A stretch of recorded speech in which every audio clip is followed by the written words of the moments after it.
Vamos a continuar con la lectura del capítulo 11 de la normativa 017, que es el abordaje integral de los niños y niñas hospitalizados. Los objetivos de este capítulo son integrar los elementos básicos de la atención de todo niño y niña hospitalizado y brindar atención integrada a los niños hospitalizados por cualquier causa médica para la detención oportuna, cualquier problema nutricional y de brechas en el crecimiento y desarrollo y de maltrato infantil. Introducción. En este capítulo se han incluido una serie de elementos básicos que deben ser parte de la atención de todo niño y niña hospitalizado para lograr su abordaje integral y no solo para el abordaje del problema de salud por el que fue ingresado el niño. Bueno, la valoración de los niños enfermos debe basarse en un enfoque integral y multidisciplinario. Por lo tanto, la evaluación del crecimiento, de la situación nutricional y del desarrollo es responsabilidad del médico tratante. Se recomienda que en la sala de hospitalización haya balanza, tallímetro y infantómetro. Hablemos de malnutrición. Se recomienda para la evaluación del estado nutricional del niño medir el peso, la talla y el perímetro cefálico, aplicando las técnicas correctas, utilizando los estándares de crecimiento de la OMS. Los trastornos nutricionales pueden ser de varios tipos, los que se describen a continuación. El término malnutrición se refiere a las carencias, excesos o desequilibrios en la ingesta de energía, proteínas y otros nutrientes. Su significado incluye en realidad tanto la desnutrición como la sobrealimentación. Desnutrición es el resultado de una ingesta o de alimentos de forma continuada, insuficiente para satisfacer las necesidades de energía alimentaria, de una absorción deficiente y o de un uso biológico deficiente de nutrientes consumidos. Habitualmente genera una pérdida de peso corporal. Sobrealimentación, estado crónico en el que la ingesta de alimentos es superior a las necesidades de energía alimentaria, generando sobrepeso u obesidad. Clasificación del estado nutricional. Para evaluar y clasificar el estado nutricional de los niños hasta los 5 años de edad se recomienda utilizar los patrones de crecimiento infantil de la OMS. Interpretación, los indicadores antropométricos. Peso para talla o longitud. Emaciación.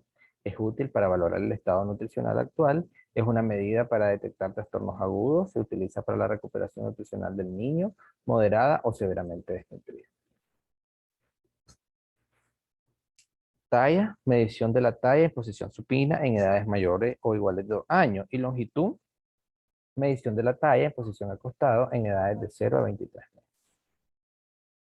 Talla para edad y o longitud para la edad. Es útil para conocer la historia nutricional cuando la medición se encuentra debajo de 2 derivaciones estándar. Es evidencia de un retraso del crecimiento moderado o desnutrición crónica. La talla es menos sensible a los cambios rápidos de alimentación por cualquier causa, incluyendo enfermedad. Refleja el estado nutricional pasado. Peso para la edad. Permite detectar desnutrición, pero no se precisa si es desnutrición actual o pasada, desnutrición global. Es más útil con fines epidemiológicos, desde el punto de vista de valoración nutricional o seguimiento a nivel de hospital, su aporte es mínimo. Sin embargo, se encuentra en desnutrición global, moderada o severa. Debe vigilarse estrechamente porque tiene un riesgo alto de evolucionar a emaciación. Índice de masa corporal. La fórmula para determinar el índice de masa corporal es el peso en kilo entre la talla en metros al cuadrado. Después de la medición, utilice las curvas de los estándares de crecimiento para clasificar el estado nutricional según la siguiente tabla. Indicadores de crecimiento para menores de 5 años, OMS, interpretación, Ministerio de Salud. Acá tenemos los rangos de longitud, talla para la edad, peso para la edad y el índice de masa corporal para la edad, peso para la talla. Por encima de 3 es mayor o igual a más 3.1. Está muy alto para la edad, ¿verdad? En la longitud, talla para la edad. Por encima de 2, de 2.1 a más 3, rango normal. Por encima de 1, 1.1 a 1, rango normal. 0, el rango normal, ¿verdad? X es la mediana. De 1 a 1, de 1 a 1.0 normal. Por debajo de menos 1, rango normal de 1.1 hasta 2. Por debajo de menos 2 ya está allá abajo. 2.1 hasta menos 3. Desnutrición crónica a moderada. Y por debajo de menos 3 menor o igual a 3.1, talla baja severa, desnutrición crónica eh, o severa, ¿verdad? Desnutrición crónica severa. Todo lo que se encuentra en esta tabla, en la mediana, ¿verdad? X, 0, o sea, de más 1 a menos 1, es el rango normal, tanto para la longitud, talla para la edad, peso para la edad y índice de masa corporal para la edad. Y lo que se encuentre por debajo de menos 1, de menos 1.1 hasta menos 2, es rango normal, ¿verdad? Ya cuando se encuentre de menos 2, ya esto es talla baja o ya sea peso bajo, desnutrición global moderada o índice de masa corporal demasiado, desnutrición aguda moderada. Todo lo que es menos 3 es severo, ¿verdad? Emaciación severa. Y en más 3, muy alto para la edad, obesidad, es cuando ya lo encontramos en mayor de 3. Pero por encima de 2 es sobrepeso según el índice de masa corporal. Y por encima de 1 es posible riesgo de sobrepeso. Ustedes deben estudiar el video y analicen la tabla. Nota 1. Clasificado como muy alto para la edad, refiéralo para evaluación médica especializada. Padres con estatura normal tienen un niño muy alto para su edad. En raras ocasiones es un problema, a menos que sea un caso extremo. Nota 2. Sospecha de problema de crecimiento. Esto se debe evaluar mejor con peso para la longitud, talla o índice de masa corporal para la edad. Nota 3. Un punto marcado por encima del ZA1 muestra un posible riesgo de sobrepeso. Una tendencia hacia la línea de puntuación Z2 muestra un riesgo definitivo. Acá. Ya acá, esto es posible riesgo de sobrepeso. ¿Verdad? El niño con talla baja severa ya presenta desnutrición crónica o por debajo de la Z-3 o talla baja severa. Ya presenta desnutrición crónica. En ambos casos hay alto riesgo de desarrollar sobrepeso, obesidad, enfermedades crónicas graves, diabetes, HTA, infarto, accidente cerebrovascular y cáncer. Existen signos clínicos para la clasificación de la desnutrición severa de la siguiente manera: marasmo, kwashiorkor y marasmo kwashiorkor. Adicionalmente, en menores de 3 años se evalúa el perímetro craneal, que mide indirectamente el crecimiento de masa encefálica. Se considera normal un valor de perímetro cefálico entre menos 2 y más 2. Derivaciones. Acá tenemos la tablita, ¿verdad? Para niños y para niñas. Longitud, estatura para la edad en niños y longitud, estatura para la edad en niñas. Índice de masa corporal para la edad en niños. Índice de masa corporal para la edad en niñas. Aquí tenemos el para el perímetro cefálico y perímetro cefálico en niñas. Las circunferencias. Y hablemos entonces de desnutrición severa. Se considera desnutrición severa cuando el peso para la longitud, talla o índice de masa corporal para la edad se encuentra por debajo de la línea de puntuación, menos 3, menos 3.1. Derivaciones estables. También con la presencia de emaciación severa y o edema en ambos. Diagnóstico lo vamos a hacer con historia clínica que incluya todo lo relacionado a la nutrición. Considere lo siguiente: ingesta reciente de alimentos y líquidos, régimen alimentario habitual antes de la enfermedad actual, evaluar los parámetros de una alimentación óptima, frecuencia, calidad, consistencia y variabilidad, lactancia materna, duración y frecuencia de diarrea y vómitos u otra enfermedad crónica o recurrente, tipo de diarrea, acuosa, sanguinolenta, pérdida de apetito, circunstancias familiares para comprender las circunstancias sociales del niño, tos crónica, exposición con enfermos de tuberculosis, sarampión, infección por VIH. Manifestaciones clínicas: marasmo, forma no edematosa, marcada emaciación muscular y reducción extrema de grasa subcutánea, menos del 60% del peso esperado para talla y muestran una talla baja. Cabello seco, delgado y sin brillo y algunas veces escaso. Piel seca, delgada, con poca elasticidad y se arruga fácilmente al pellizcar. Apatía, pero generalmente consciente a su alrededor con mirada de ansiedad y tristeza. Aspecto de cara de anciano, rara vez toleran grandes cantidades de alimentos y vomitan con facilidad. Debilidad marcada, hipotensión, hipoglucemia e hipotermia con pulso normal o elevado. distensión abdominal con ganglios linfáticos fácilmente palpables, vísceras usualmente pequeñas a la palpación. El kwashiorkor es la forma edematosa. Edema suave, depresible, sin dolor, generalmente en pies, tobillos y piernas, pero en casos severos se puede extender a perineo, extremidades superiores y cara. Cabello seco, quebradizo, sin brillo y fácilmente desprendible, con cambios en la pigmentación.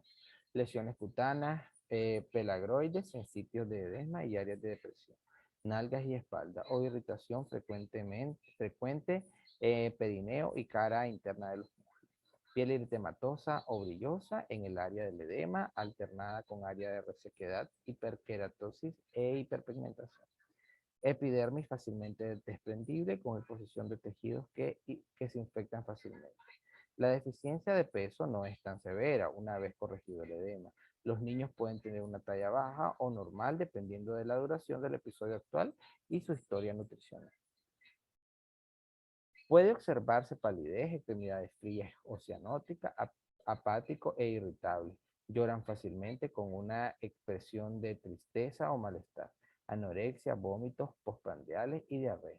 Pueden presentar hepatomegalia con hígado suave debido a la infiltración grasa marcada.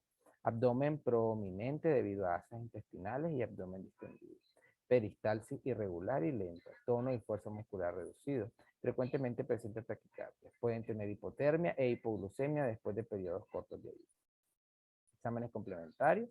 Proteínas totales y fraccionadas. La concentración sérica de proteínas y especialmente de albúmina sérica está marcadamente reducida en la desnutrición proteica energética de hematosa. Y puede ser normal o ligeramente baja en el marasmo. La concentración de hemoglobina y el volumen de glóbulos rojos están generalmente bajos. La glucemia es normal, pero puede bajar marcadamente después de 6 o más horas de ayuno. Electrolitos séricos, déficit de potasio y magnesio, hipofosfatemia grave menor de 0.32 milimol por litro. Colesterol sérico es bajo, pero vuelve a la normalidad a los pocos días de tratamiento. Disminución de los valores séricos de amilasa, esterasa, transaminasa, lipasa y fosfatasa cardíaca. En caso de infección, realizar estudios bacteriológicos según foco, hemocultivo, cultivo de orina, líquido cefalorraquídeo, una radiografía de tórax para descartar neumonía y tuberculosis. El tratamiento nutricional, las enfermeras pueden comprometer el estado nutricional de los niños porque producen disminución del apetito. Las enfermedades, perdón. Aumento de necesidades de nutrientes y componentes energéticos específicos, pérdida de nutrientes por la S y o reducción en la ingesta por presencia de lesiones dolorosas. Los principios para alimentar a los lactantes y niños pequeños enfermos son 3. La OMS recomienda 10 pasos esenciales para la recuperación nutricional. Tratar y prevenir hipoglucemia, tratar y prevenir hipotermia, tratar y prevenir deshidratación, corregir los desequilibrios electrolíticos, tratar de prevenir las infecciones, corregir las carencias de micronutrientes, empezar la alimentación prudentemente y lo más temprano que se pueda, lograr la recuperación del crecimiento, proporcionar estimulación sensorial y apoyo emocional, preparar el seguimiento tras la recuperación. Adicional a estos pasos o principios, es importante recordar: seguir amamantando, no restringir los alimentos, dar comidas pequeñas y frecuentes cada 2 o 3 horas, persuadir, alentar y tener paciencia, alimentar por sonda nasogástrica si el niño tiene anorexia grave, evaluación clínica frecuente y cuidadosa, separar a los niños desnutridos severos de los niños con infección. Estos pasos se cumplen en diferentes fases. Fase del tratamiento: estabilizar las condiciones que amenazan la vida, iniciar el tratamiento alimentario sin causar alteraciones metabólicas, alcanzar una rehabilitación nutricional completa. Estabilizar las condiciones que amenazan la vida, paso 1 y 6. Hipoglucemia, hipotermia, temperatura menor de 35.9, colocar al niño cerca de fuente de calor, no directamente, o póngalo en contacto con piel y cubra a ambos con una frazada, calentada o abrigo. Corregir la deshidratación. Tratar la infección asociada al problema nutricional, según los capítulos de esta guía, trastornos de electrolitos graves.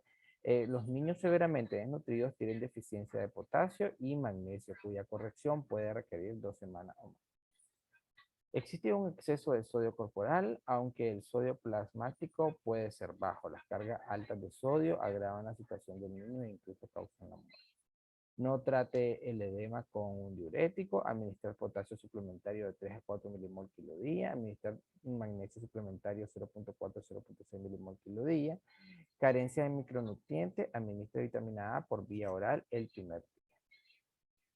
50.000 unidades para niños de 0 a 5 meses, 100.000 unidades para niños de 6 a 12 meses y 200.000 para mayores de 12 meses. Para administrar la dosis de vitamina A, verifique en la tarjeta del niño si ya se le administró, debe administrarse cada 6 meses. Si hay signos clínicos de carencia de vitamina A, ceguera, manchas de Bitot o úlcera corneal, administrar la dosis de vitamina A por 2 días y dar una tercera dosis a los 14 días de hospitalización. La anemia es común, no administre hierro inicialmente, espere a que el niño tenga un buen apetito y comience la ganancia de peso, generalmente la segunda semana. Dar diariamente un suplemento multivitamínico de uso pediátrico, ácido fólico 5 miligramos el primer día, luego 1 miligramo día, zinc 2 miligramos kilo día, cobre 0.3 miligramos kilo día y sulfato ferroso 3 miligramos kilo día.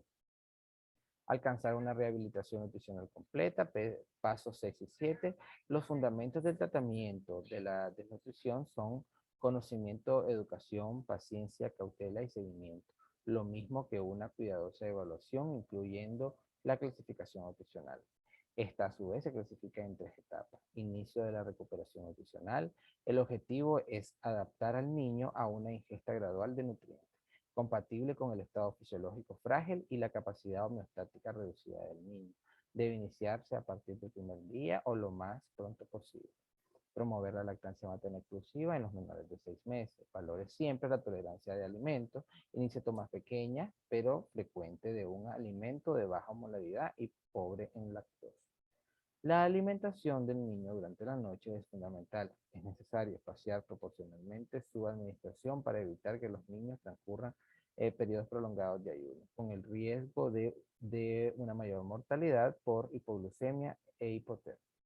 En la fase inicial, calcular la ingesta a 80 kilocalorías kilo día, no debe excederse las 100 kilocalorías kilo día. Si la ingesta del niño no llega a 80, a pesar de las tomas frecuentes de la persuasión y los ofrecimientos repetidos, deberá valorarse la indicación de la vía alimentaria por sonda nasogástrica.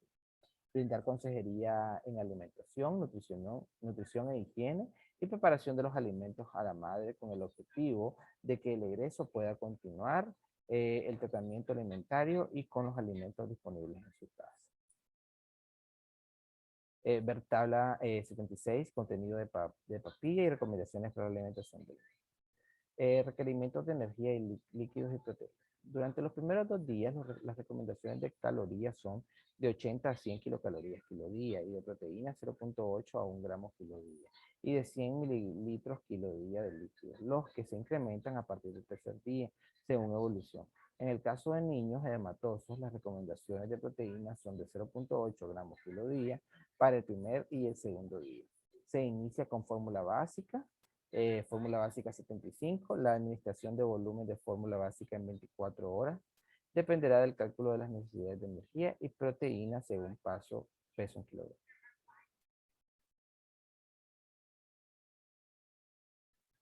La cantidad que le corresponde a cada día se distribuirá en forma fraccionada de 8 a 12 tomas en 24 horas para evitar la hipoglucemia y la hipotermia.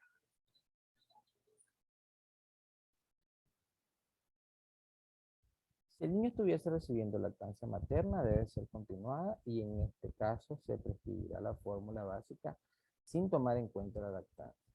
En diarrea persistente, utilizar la fórmula de inicio, fórmula básica 75, fórmula básica 75 con cereal de osmolaridad baja o con poco contenido de lactosa.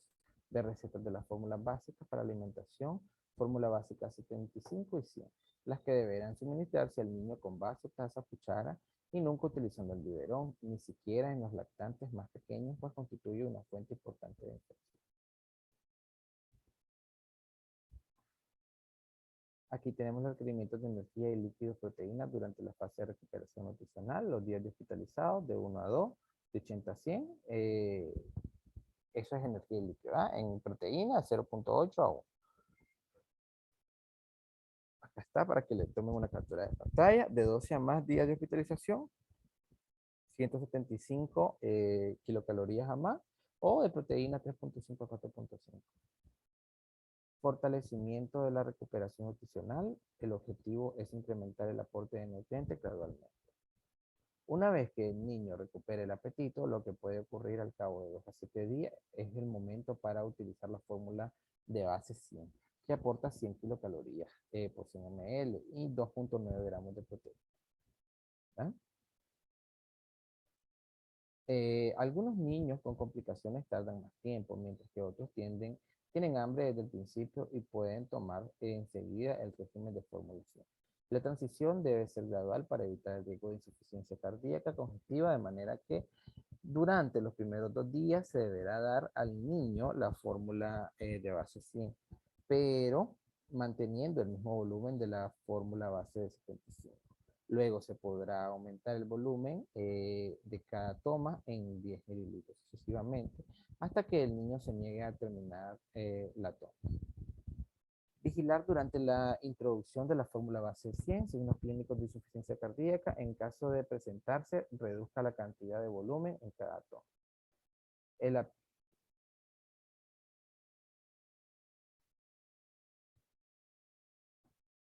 el apetito y el estado general del niño son los que determinan la fase de tratamiento y no el periodo transcurrido desde el ingreso hospitalario.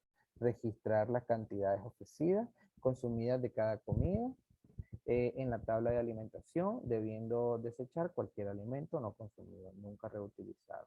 En el transcurso de la rehabilitación, la mayoría de los niños toman entre 150 y 200 kilocalorías kilo día. Si la ingesta es inferior a 130 kilocalorías kilo día, indica que el niño no está respondiendo. En los primeros días de rehabilitación es posible que los niños con edema no ganen peso aún con una ingesta adecuada por la pérdida de líquido del edema. Si el niño no gana peso ni experimenta una disminución del edema, aún a esta o a este aumenta, entonces es que no está respondiendo al tratamiento nutricional. Durante esta fase puede iniciarse alimentos sólidos variados en los niños mayores de 6 meses. Manteniendo la densidad calórica de la fórmula básica, la introducción de alimentos sólidos debe hacerse en forma progresiva, utilizando los alimentos tradicionales que acostumbra a comer en su hogar. Si el niño tolera la alimentación sólida, esto puede sustituir una toma de fórmula base 100. El aumento habitual de peso de 10 a 15 gramos kilo día, un niño que no gane como mínimo 10 gramos kilo día durante 3 días seguidos no está respondiendo al tratamiento. Con una alimentación adecuada, la mayoría de los niños desnutridos consiguen este objetivo después de 2 a 4 semanas. Si el aumento de peso es deficiente, determinar. Si esto ocurrió en todos los casos, bajo tratamiento, realizar una revisión de manejo de casos. Si son casos específicos, reevaluar a los niños como si se trata de ingresos nuevos. Alimentación adecuada, aporte de nutrientes, horarios recomendados, presentación y sabor de los alimentos. Fórmulas de realimentación, alimentos complementarios, aporte multivitamínico. Infección no tratada, vías urinarias, otitis media, tuberculosis, diarrea y VIH. Problemas psicológicos, comportamientos anormales como movimientos estereotipados, merece la reanimación o autoestimulación. Consolidación de la recuperación nutricional. Esta fase es cuando el niño ha alcanzado el 90% de adecuado del peso para la longitud talla o el nivel de derivación estándar -1 del peso para la longitud talla o índice de masa corporal para la edad, así como también cuando ha recuperado el apetito. Las principales tareas durante esta fase son animar al niño a que consuma todo lo posible. La alimentación dentro del hospital debe hacerse con comida corriente, introduciendo en forma progresiva otros alimentos, reiniciar o fomentar la lactancia materna según sea necesario, estimular el desarrollo emocional y físico, brindar consejería en alimentación y nutrición. El niño debe permanecer en el hospital en la primera parte de esta fase, de 2 a 3 semanas. Referir al centro de salud de su localidad para mayor seguimiento institucional y domiciliario. Control de seguimiento, signos vitales cada 6 horas, con énfasis en la temperatura rectal para confirmar hipotermia. Las indicaciones médicas son, según el estado de salud del niño, visita médica cada 8 horas, vigilar signos de deshidratación, alimentar al niño cada 2 horas de día y de noche, abrigar al niño incluyendo hasta la cabeza con una manta, asegurar eh, que el niño esté cubierto en todo momento, incluyendo la cabeza, preferentemente con una gorra abrigada para reducir la pérdida de calor. Mantener al niño en un ambiente cálido a 25 a 30 grados Celsius. Control de ingeridos y eliminados durante el día cada 8 horas. Evite exponer al niño al frío al bañarlo durante los exámenes médicos, evitando corrientes de aire, cambios frecuentes de pañales y vestimenta húmeda. Conformación de un equipo multidisciplinario, trabajador social, personal de enfermería, psicóloga, nutricionista, médicos y fisioterapeutas. Para el manejo exitoso e integral del niño con emancipación severa. Pesar al niño cada mañana antes de alimentarlo y graficar el peso. Vigilancia de la ganancia de peso. Pesar al niño diariamente. Registro diario del peso utilizando el cuadro control de la recuperación nutricional. El pronóstico. Longitud talla para edad deficiente. Un tratamiento adecuado produce rápidamente un aumento de peso y masa magra. Puede alcanzar un peso talla normal, sin embargo, no alcanza talla normal para la edad. Problemas residuales, mentales y conductuales en términos de creatividad, aptitud para el aprendizaje e integración social. Estos niños no han sufrido únicamente de una deprivación de alimentos, sino también de la falta de estímulos físicos y emocionales para un desarrollo adecuado, por lo que pueden haber perdido oportunidades para una armónica maduración física, mental y social durante periodos críticos de su vida. A pesar de ello, los daños pueden ser corregidos con cuidado, cariño y estímulos adecuados. Contra referencia, debe contener la siguiente información: tratamiento recibido durante su hospitalización, tratamiento a continuar en el establecimiento de salud encargado del seguimiento ambulatorio, el peso de egreso y recomendaciones sobre el control de la ganancia de peso, criterios para reenviarlo al hospital. Los criterios de alta son ganancia adecuada de peso, no tiene vómito ni diarrea, sin edema, el niño está más integrado al ambiente externo, responde a estímulos y sonríe, regula la temperatura corporal, ha completado su esquema de tratamiento con antibiótico, la madre o cuidadora ha recibido consejería de alimentación, nutrición y estimulación oportuna y los signos de peligro que le orienten la urgencia de asistir a la unidad de salud. Los cuidados de enfermería. Todo niño que ingresa su tratamiento debe estar bien organizado y a cargo de personal de salud calificado. Es necesario coordinar, controlar y evaluar la alimentación de los niños con desnutrición y en especial a menores de 2 años y sin lactancia materna, a menores de 6 meses. Estén recibiendo otros alimentos diferentes a la leche materna. Al ingresar al hospital se le debe separar de niños con infecciones para evitar complicaciones, tomar signos vitales y registro de esto, realizar ejercicios de estimulación temprana y apoyo emocional, orientar a la madre que proporcione atención afectuosa, brindar consejería en alimentación y nutrición a la madre en todas las formas de desnutrición, registrar peso, la ingesta de fórmulas y alimentos a diario para vigilar el proceso, vigilar y coordinar el cumplimiento en tiempo, forma, consumo y tolerancia a la vía oral de fórmulas y alimentación complementaria. Fomentar y proteger la lactancia materna, realizar práctica de relactación en menores de 4 meses, brindar apoyo psicológico a la madre y el niño durante los procedimientos de enfermería realizados. Obesidad es el peso para la longitud, talla o índice de masa corporal para la edad por encima de la línea de puntuación Z3, mayor o igual a 3.2, caracterizado por una acumulación excesiva de grasa corporal como consecuencia de un ingreso calórico superior al gasto en arteria.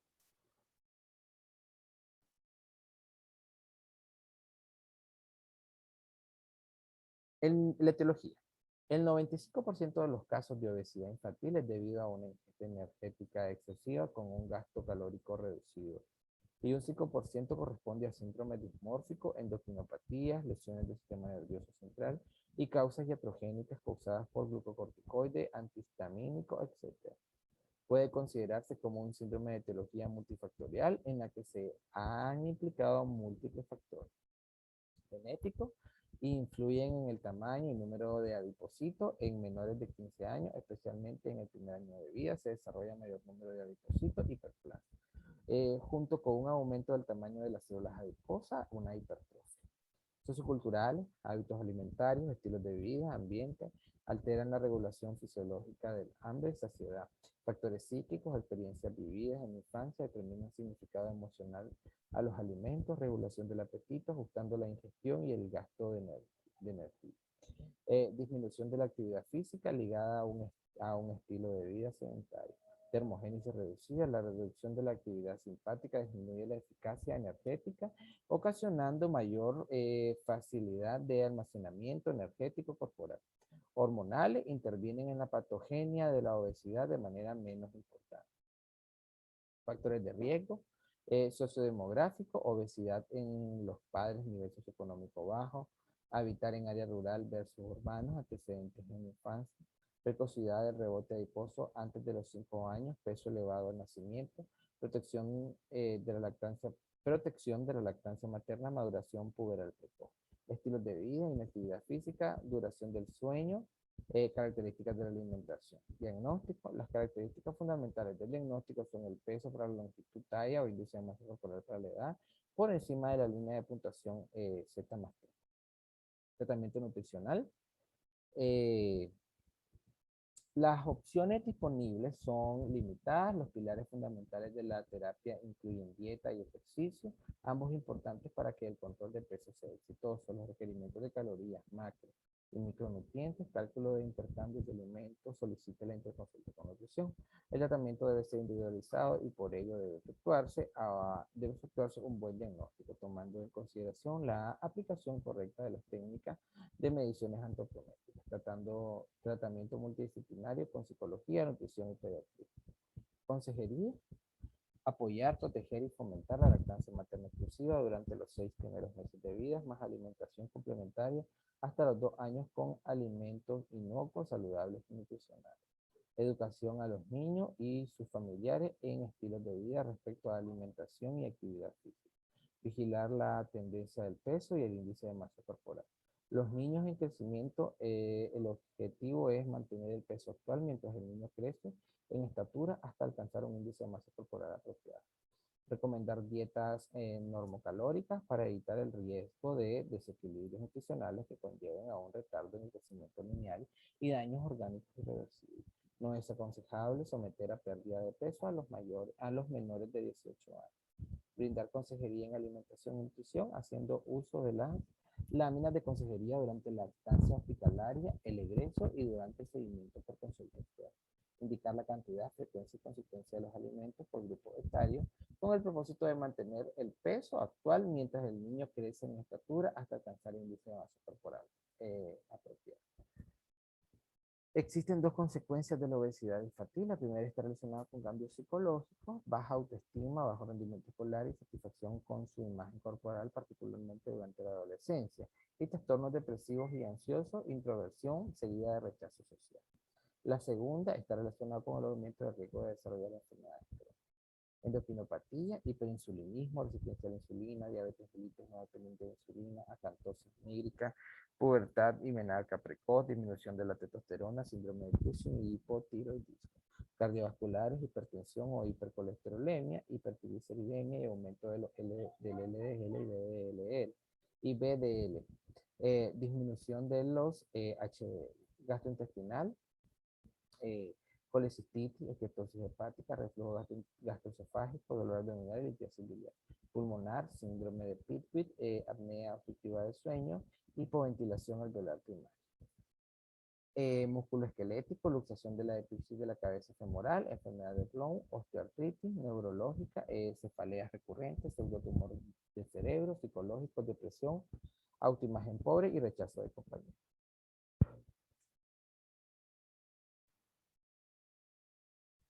En esta tabla podemos ver las recomendaciones para el alimento del niño.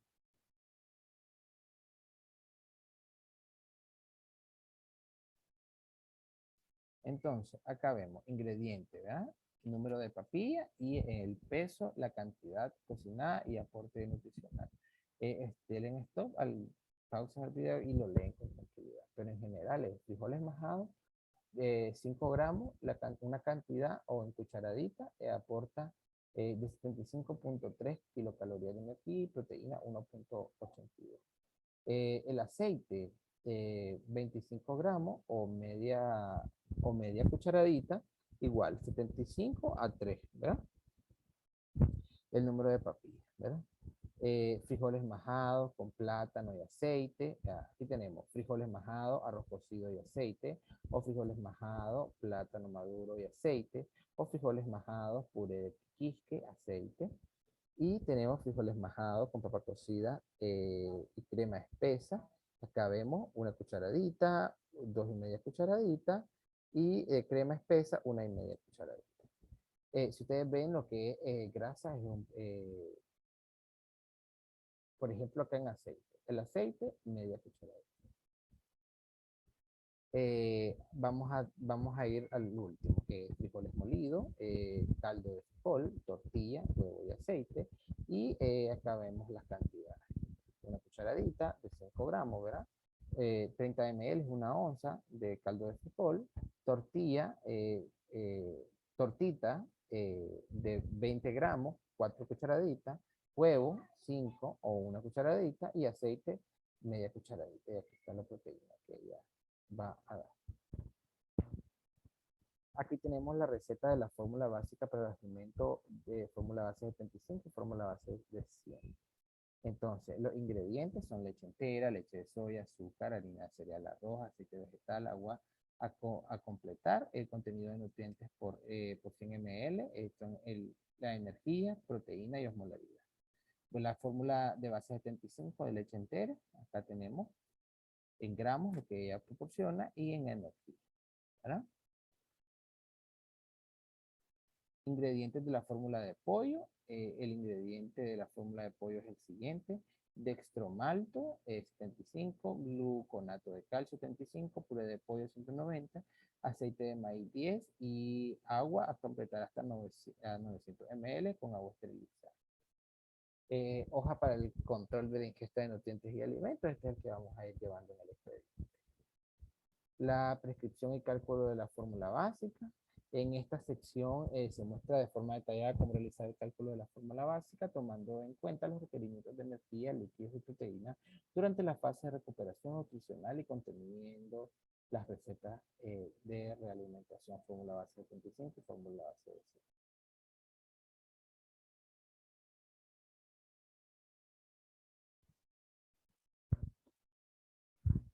Bueno, esto lo vamos a pasar, se lee con tranquilidad, ¿verdad? Aquí tenemos el ejemplo, léanlo con tranquilidad para que hagan el cálculo de la fórmula. Entonces voy a ponerlo desde aquí para que pausen el video y vayan haciendo ustedes la fórmula. ¿Verdad?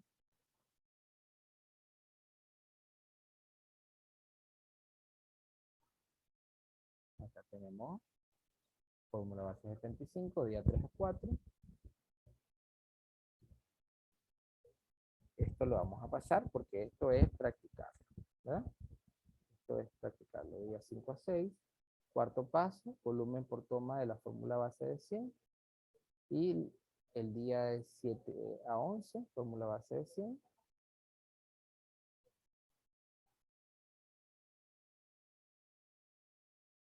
Esto lo vamos a pasar un poco y vamos a caer a lactancia materna.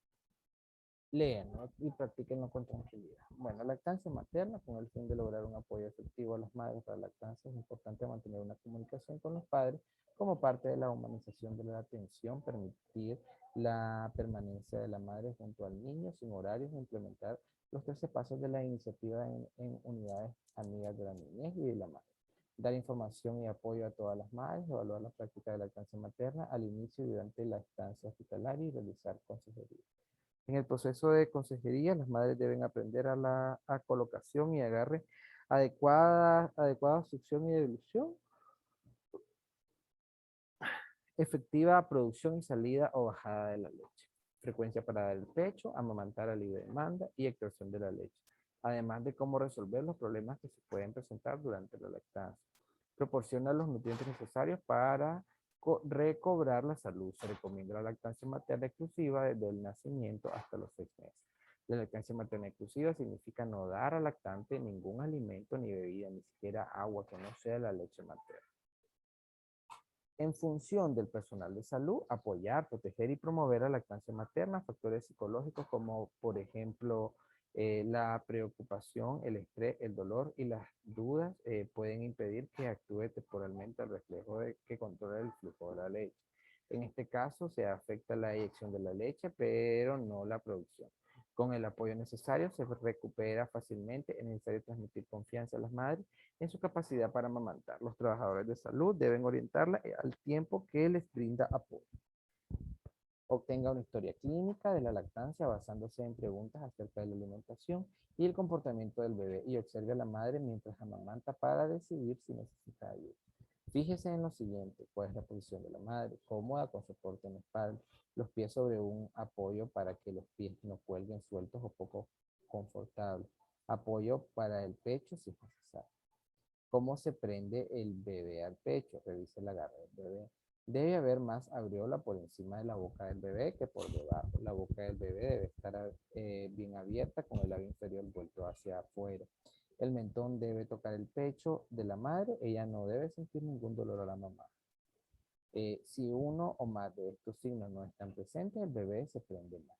¿Cómo sostiene la madre a su bebé? Revise la posición del bebé.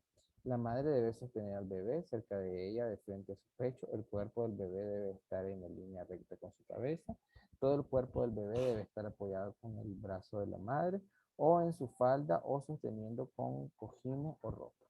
El bebé se acerca al pecho con la nariz hacia el pecho. Si uno más de estos signos no están presentes, el bebé no está en una buena posición. Existen 4 puntos claves acerca de la posición del bebé: la cabeza y el cuerpo en una línea. La madre debe sostener a su bebé cerca de su cuerpo. Si el bebé es recién nacido, sostener su cuerpo entero y no solamente la cabeza y los hombros. La cara del bebé frente al pecho con la nariz del bebé frente al pezón.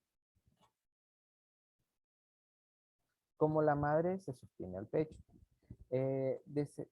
Descansando sus dedos sobre su pared torácica por debajo del pecho, de manera que su dedo índice forme un soporte en la base del pecho, utilizando el pulgar para hacer una ligera presión sobre la parte superior del pecho, formando una. Esto puede mejorar la forma del pecho para que el bebé tenga un buen agarre. Ella no debería sostener el pecho muy cerca del pezón. Esté segura esté segura que los dedos no están cerca del pezón para garantizar que el bebé agarre una buena porción del pecho en su boca. Muéstrele cómo sostener su pecho, los dedos contra la pared torácica debajo del pecho, el dedo índice sosteniendo el pecho, el pulgar arriba del pecho. Los dedos no deben quedar muy cerca del pezón. Explique o muéstrele cómo ayudar al bebé a agarrar el pecho. Toque los labios del bebé con el pezón, espere hasta que la boca del bebé esté bien abierta, mueva al bebé rápidamente hacia el pecho con el labio inferior apuntando hacia abajo, debajo del pezón. Observe cómo responde la madre y pregúntele cómo siente ahora la succión del bebé. Busque los signos de un agarre efectivo. Si el bebé no se ha agarrado bien, haga un nuevo intento. Para mayor información sobre la técnica de extracción manual de leche, almacenamiento, relactación y alimentación con taza, revise la guía de lactancia materna. Vigilancia del desarrollo infantil. A fin de evitar las oportunidades perdidas, la evaluación del desarrollo forma parte del examen físico que se debe realizar a los niños hospitalizados. Por lo tanto, es responsabilidad del médico tratante vigilar su cumplimiento. Para la evaluación del desarrollo es importante que el niño esté tranquilo, cómodo, haber comido, sin temperatura y estable hemodinámicamente. La evaluación debe ejecutarse en presencia de la madre y el examinador debe explicar a la madre y verificar algunas preguntas con ella. No se debe recargar al niño, por lo tanto, es importante organizarla en diferentes momentos y separada de la visita médica de rutina. El desarrollo es un proceso continuo e integral, comienza antes del nacimiento y continúa a lo largo de toda la vida, donde toda la capacidad del niño está relacionada entre sí. Los cambios que se producen en una influyen en la otra. Por lo tanto, también es un proceso de mejoramiento de estas capacidades, como son la capacidad para moverse y coordinar los movimientos, la de pensar y razonar, la capacidad de sentir y de relacionarse con los demás.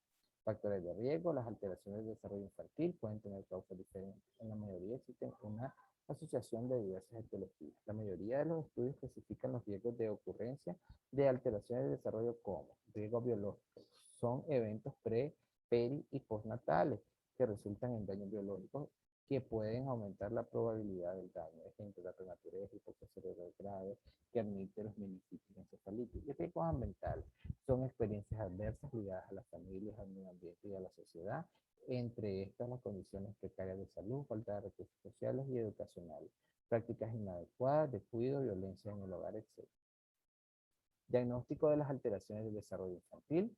Alteraciones del desarrollo motor son más fáciles de identificar. Alteraciones del lenguaje, alteraciones cognitivas, alteraciones del desarrollo social y alteraciones motoras. Manifestaciones clínicas pueden presentarse como alteraciones en una sola área del desarrollo motor, el lenguaje, en la interacción personal, social, en lo cognitivo, etc. La mayoría de las veces existen compromisos que afectan a más de una función, alteraciones funcionales mixtas del desarrollo. Ejemplo, un niño con parálisis cerebral presenta principalmente alteraciones motoras, pudiendo tener también alteraciones del lenguaje y de la cognición. Modelos para el seguimiento del desarrollo. Existen varios modelos para la evaluación y seguimiento del desarrollo. Cada uno de ellos tiene sus indicaciones particulares. A continuación se describen los más frecuentes.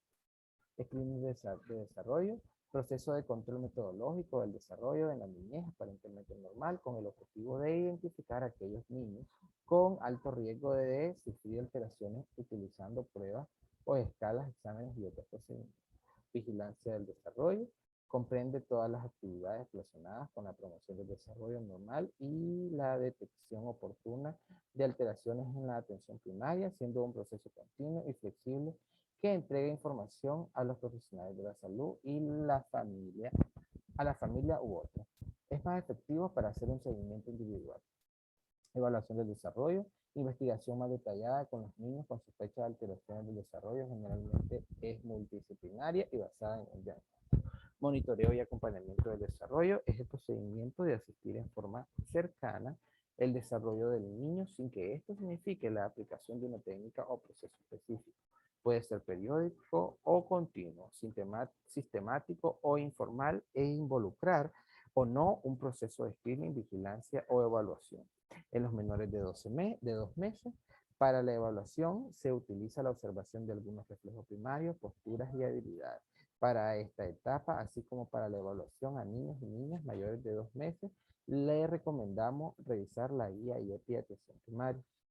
Tratamiento de las alteraciones del desarrollo infantil.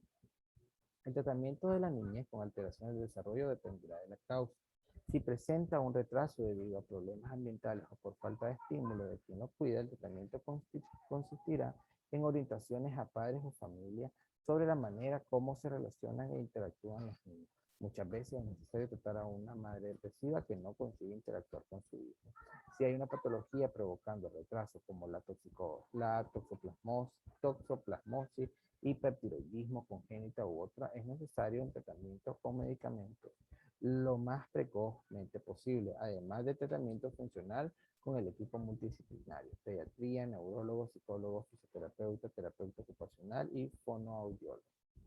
Si el retraso es una escala de algo que ya ocurrió como la hipoxia neonatal o una infección del sistema nervioso central, el tratamiento consistirá en tratar las alteraciones presentes. Nunca se debe esperar aclarar la etiología de un retraso en el desarrollo para iniciar un tratamiento funcional, pues muchas veces, dependiendo de los recursos disponibles, se invierte mucho tiempo y no se consigue llegar a determinar la etiología.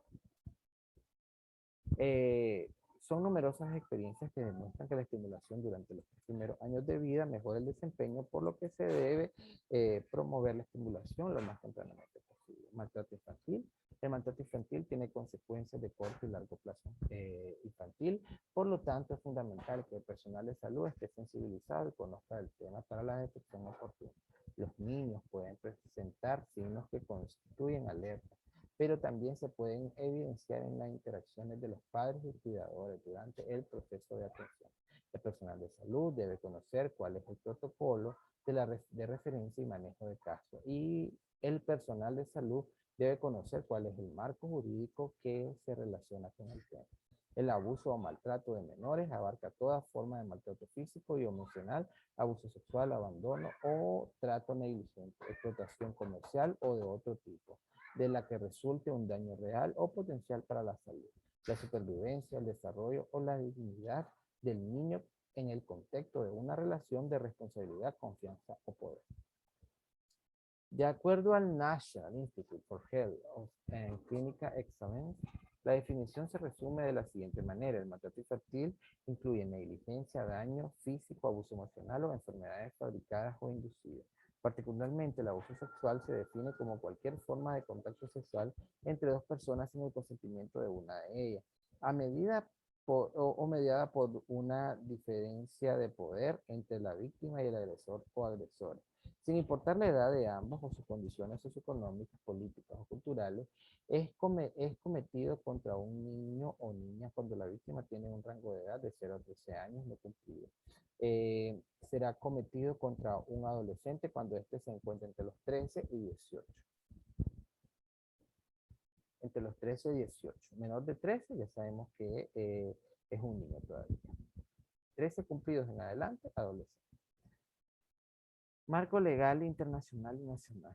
Dado que en este caso el problema clínico tiene una alta connotación legal, es importante que el personal de salud se encuentre familiarizado no solo con las herramientas clínicas, sino también con las legales, tanto internacionales como nacionales. En el precepto número 29 se describe el marco jurídico vinculado al tema, que se relaciona con las responsabilidades del personal y las instituciones de salud. El algoritmo marco legal e internacional y nacional sobre el maltrato y abuso en niños y niñas. Bueno, el marco legal, ya tenemos Convención Iberoamericana sobre Derechos Humanos, artículo 19, todo niño y niña tiene derecho a las medidas de protección que su condición de menor requiere por parte de su familia, de la sociedad y del Estado.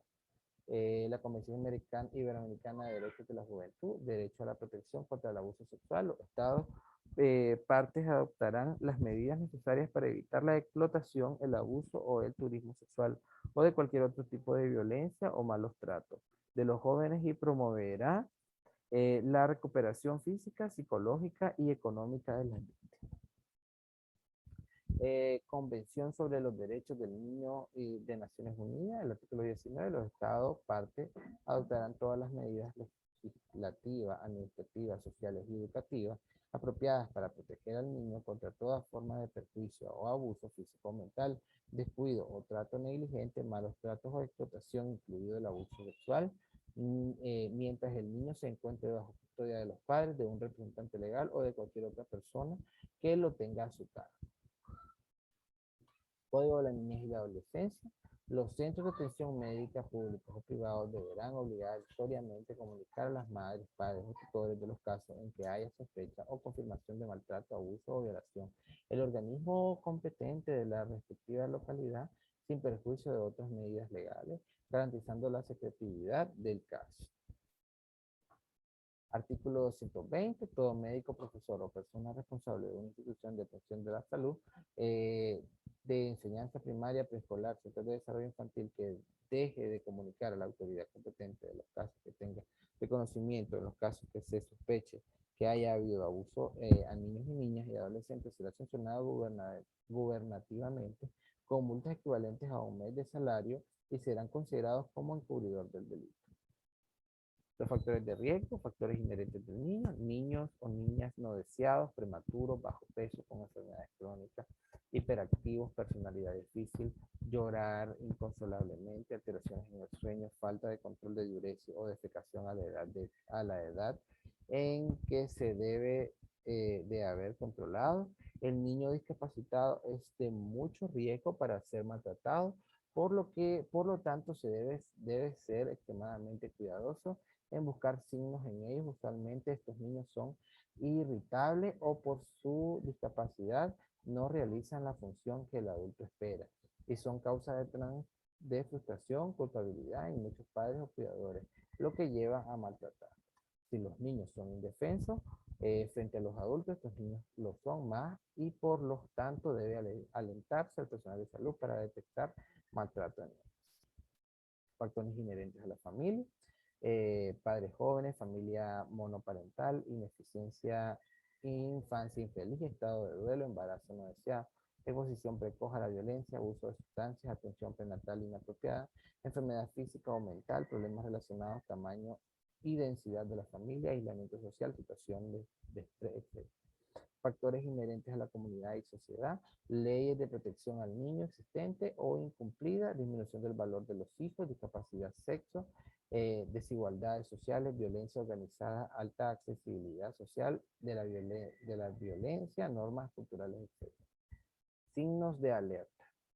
Desde el punto de vista clínico, los signos de alerta se han agrupado en cuatro categorías. Las físicas incluyen lesiones leves, moderadas o severas, en ausencia de una explicación, particularmente la siguiente categoría: abrasiones, mordeduras, quemaduras de calor o por frío, cortes, laceraciones, marcas de ligaduras, petequias, escaras, marcas de estrangulación, además fracturas, lesiones por trauma craneal, daños en la región abdominal, ocular y lesiones orales.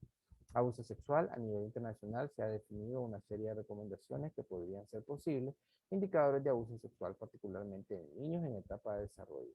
Entre estas se incluyen lesiones en el área anogenital, síntomas y señales de lesión, presencia de enfermedades de transmisión sexual, embarazo y cambios de conducta. Presentación clínica. En cuanto a las presentaciones clínicas, se incluye un comportamiento inusual del uso de servicios médicos, tanto sea por lesiones físicas o trauma o bien por enfermedades recurrentes. Discrepancia entre el cuadro clínico y la enfermedad, ausencia recurrente a la escuela, así como la presencia de enfermedades por ingestión de sustancias tóxicas o bien intoxicaciones medicamentosas. Negligencia. En este caso se incluyen las condiciones de omisión o abandono. Los niños se observan sucios, con infecciones de piel, mal olor, en condiciones de higiene insalubre, desnutridos por mala alimentación, poca adherencia a los programas de seguimiento. Clasificación del maltrato infantil y sus manifestaciones clínicas. Desde el punto de vista clínico, el maltrato puede ser clasificado como físico, psicológico o emocional, sexual, explotación, negligencia o abandono. Abordaje para la atención de niños y niñas sometidos a maltrato infantil. Recuerde que usted está clasificando y no haciendo un diagnóstico. No todos estos niños serán realmente maltratados. Sin embargo, usted no debe manejar solo ninguno de estos casos y debe siempre referirlo. Al niño que presente lesiones o dolor, debe garantizarse el tratamiento de las mismas si corresponde su referencia y la notificación a la autoridad competente de acuerdo a la legislación nacional. La urgencia de esta referencia se sustenta en razón a que los niños maltratados que no son atendidos oportunamente y son devueltos a sus hogares son las mínimas garantías. Sin las mínimas garantías, en un 50% son vueltos a maltratar y de un 5 a 7% tienen riesgo de morir a manos de sus agresores. Además, es una forma de proteger al menor, ya que mientras se analiza el caso, al egresar al niño, se aísla temporalmente del escenario donde es violentado. A continuación se presenta el esquema que marca las pautas para la clasificación. Este ha sido tomado de las referencias internacionales y ya adaptado de acuerdo a la terminología legal definida en el país. Algoritmo pautas de acción para el diagnóstico de maltrato infantil. Definición. Los términos considere la posibilidad y sospecha se utilizan como guía para indicar el nivel de preocupación con respecto a las varias características de los signos de alerta.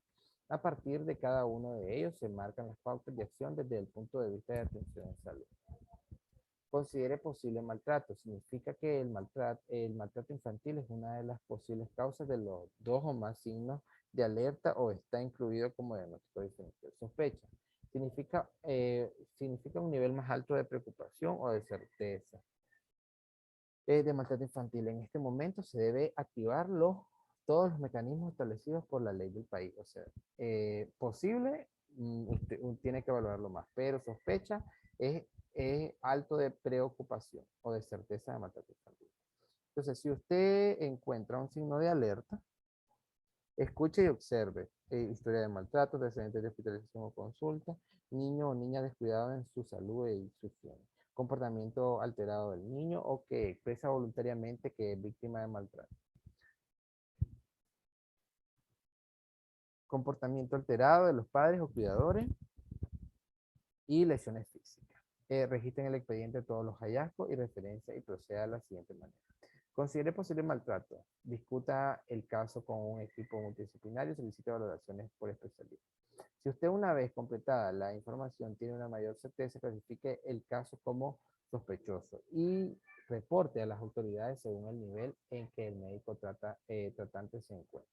Si una vez completa la información, el médico encuentra una explicación aceptable para los signos de alerta, excluye el caso.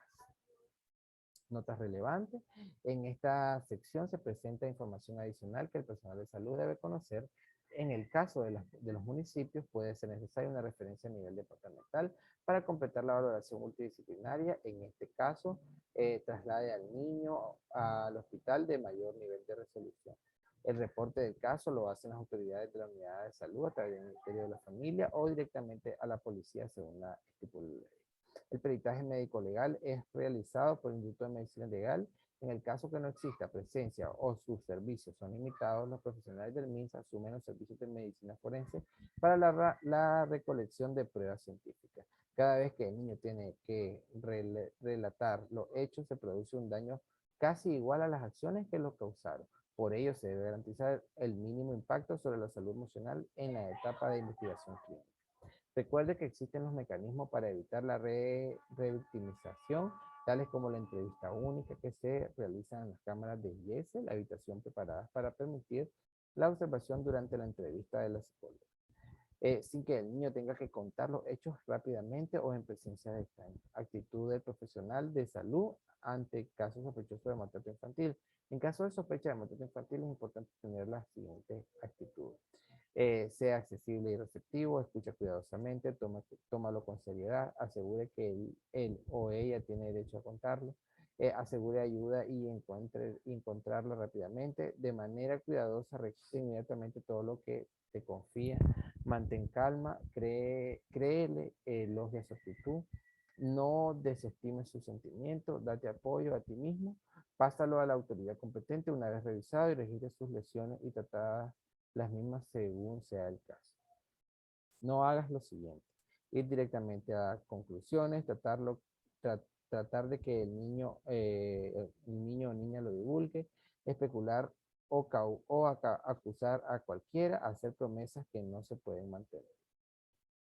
Las normas culturales que amenazan la seguridad de los niños y niñas, los estereotipos, mitos y tabúes señalan una serie de manifestaciones cotidianas en nuestra sociedad que vulnerizan a los niños y niñas el abuso.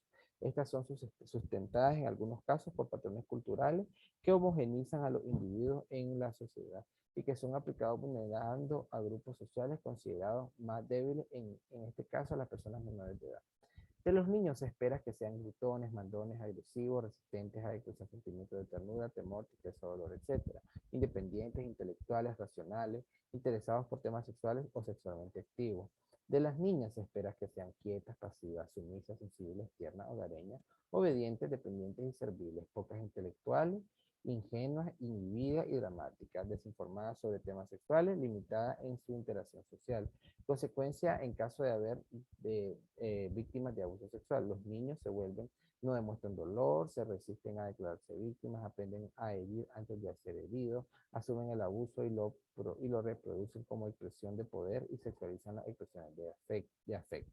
En las niñas aprenden a obedecer a su agresor, aprenden a ser víctimas, asumen la culpa y temen herir los sentimientos del agresor.